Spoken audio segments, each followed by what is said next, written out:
In today's episode, the Finnish Defence Forces buys 200 million euros worth of TNT, and my remaining time in the reserve is going from 14 years to 29 years. Fun! Today, we'll be taking a look at what the Finnish Defence Forces were up to in the month of August of 2025. So starting off with the incidents, we have a follow-up on the incident where a F-18 Hornet crashed earlier in the year, and that investigation is proceeding. The authorities have pretty much wrapped up the information gathering stage, and there are a few final interviews being done. At the moment, they are suspecting that it was a human error at fault. Crash happened when the pilot was practicing for a flight demonstration. He was lightly wounded but was able to return to work the next day, and he is already back to flying. We also had two separate cases of conscripts receiving varying degrees of hearing damage from a negligent discharge. We had one that was a blank in Sodankylä, while there was a live round in the Kartijäger regiment, but no bodily injuries, thankfully. In procurement news, like I mentioned up front, Defense Minister Häkkänen has authorized the Finnish Defence Forces to sign a procurement agreement with Forsit Pori Oy to acquire TNT for 189 million euros. This deal is designed to strengthen the domestic production of TNT for the Defense Forces and our allies. Not a whole lot of TNT is being produced in Europe, so this is a welcome change. In order to fulfill the order, Forsit is building an additional manufacturing line and will employ about 70 people on this line. The Navy has started using the Israeli-made Gabriel sea-skimming anti-ship missiles.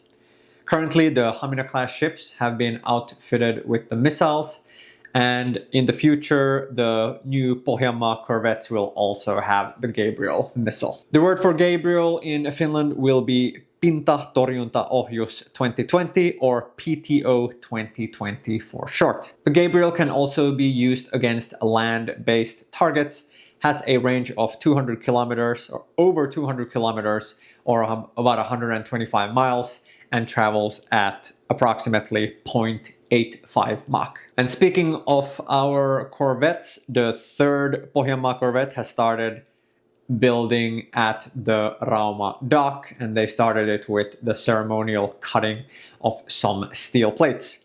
The four corvettes will be launched between the years 2027 and 2029. In deployment news, the Katanpaa mine countermeasure vessel is joining a permanent NATO vessel unit for 3 months in the Baltic Sea, and this will be the longest continuous deployment for this ship. In exercise news, we've had a bunch of different exercises, starting off with the Southern Griffin 25. This was specifically for Special Forces, and it was happening all throughout the country. And we had partner forces from Europe and the United States in Finland, with a strength of about 1,600 people. The Finnish Defence Forces were flying the two helicopters that we have, the NH-90 and MD-500, along with Hornets, and our international partners were bringing in their own air assets to assist. Lively Stronghold 25 was held in the capital region to improve the performance of local defense troops, along with different state departments such as police departments, fire departments, and healthcare providers. Approximately 400 soldiers from 5 different units participated. Specialized troops will be traveling to Umeå in Sweden for a CBRN exercise called Reccex 25.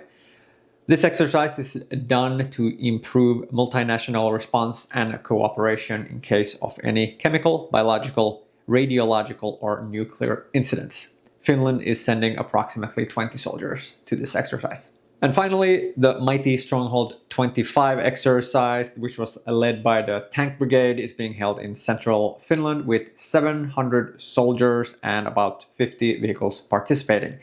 This exercise is very similar to the Lively Stronghold 25 exercise. It's meant for local defense troops to improve their performance, and them working in conjunction with, like I previously mentioned, police departments, fire departments, and the like. In miscellaneous news, for young people getting ready for their conscript service, the Finnish Defence Forces are now offering them guidance and advice on exercise. This is part of a bigger campaign for us to be able to get our young people out and moving. Unfortunately, the physical condition of the population is decreasing constantly, which is a threat to our national security. President Alexander Stubb even came out a couple of months ago with a 12-week exercise program for up-and-coming conscripts to get ready for their service.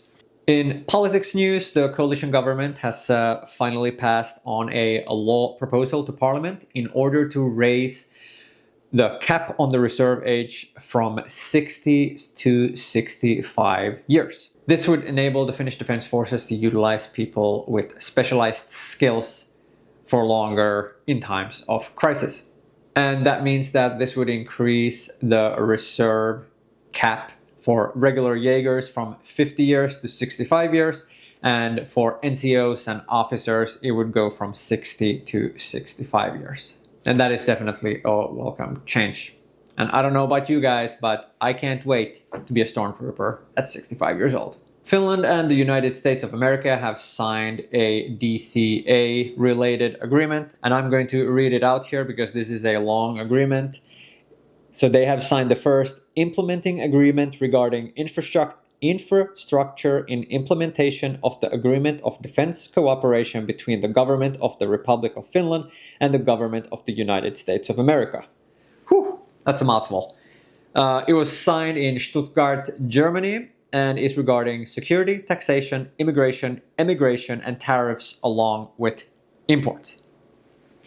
My assumption here is that this kind of creates the legal framework for any US forces that are rotating or coming in for a deployment to Finland, and related to them and bringing in maybe their personal belongings.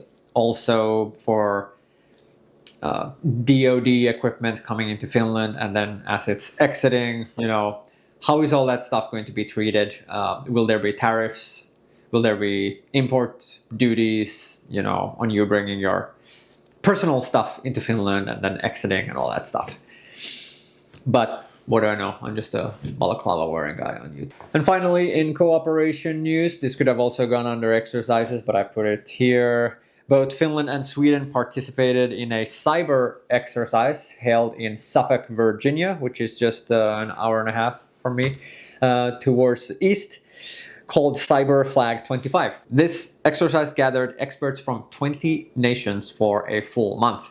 The exercise had the teams simulating defending against an attack on different operating systems and other IT systems.